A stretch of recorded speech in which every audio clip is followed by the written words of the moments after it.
రైతులకు నమస్కారం అండి. ఇప్పుడు మన గ్రోమర్ నార్కట్పల్లి పరిధిలోని చిన్ననారాయణపురం గ్రామంలో మేరెడ్డి రుద్రారెడ్డి వాళ్ళ పొలంలో ఉన్నాము. సారు ప్రతి సంవత్సరం ఒక 5 ఎకరాల పొలం, ఒక 2 ఎకరాల నిమ్మ తోట ఉన్నది. నమస్తే సార్. నమస్తే సార్, ఈ పొలంలో మేము అడుగు కరిగట్లు ఏమి వేసినారు, తర్వాత పిలక ఉల్కలు కానీ, మొయ్యిపురు మందులు కానీ, కలుపు మందులు కానీ ఏమేమి టైంలో కొట్టారు, ఎలాంటి యాజమాన్య పద్ధతులు పాటించారని? విత్తనం వేసిన 26 రోజుల నుంచి 28 రోజుల లోపు మేము విత్తడం జరిగింది నారును. దాంట్లో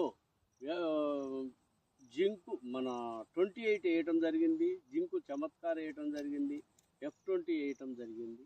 ఆ తర్వాత నాటు పెట్టిన 18 డేస్కి మళ్ళీ దాని పిల్క గుల్కలు వేపేయటం జరిగింది. మనసాల పిల్క గుల్క వేయటం జరిగింది. అప్పుడు గ్రోత్ బాగా వచ్చింది.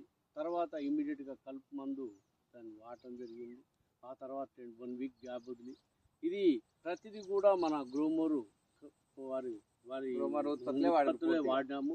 ఇందులో గ్రోమోరు తప్ప మేము వేరేది ఏమి వాడలేదు ఈ రోజు వరకు కూడా. ఇది ఇంత రావటానికి గ్రోమోరు నార్కట్పల్లి గ్రోమోరు కంపెనీ అండ్ జగదీశ్వరరావు గారు వారి సూచన ప్రకారంగా మేము పాటించడం జరుగుతుంది. ప్రతిదీ కూడా గ్రోమోరే వాడుతున్నాము, వారు చెప్పిందే మేము చేస్తున్నాము. పొటాషు వాడటం జరిగింది. ఆ పొటాషు బోషని దాన్ని వారి సూచన ప్రకారంగా జరిగింది. ఈ పొట్ట కూడా బ్రహ్మాండంగా వచ్చింది. ఇప్పుడు ఎన్ను కూడా బ్రహ్మాండంగా వచ్చింది. బహుశా మేము లెక్కెడితే 300 గింజలు ఉండినట్టు మేము ఒక ఎన్నుకు 300 గింజలు ఉన్నట్టు లెక్క తీర్చడం జరిగింది. కావున ఇది చాలా బాగుందని నేను ఆశిస్తున్నాను.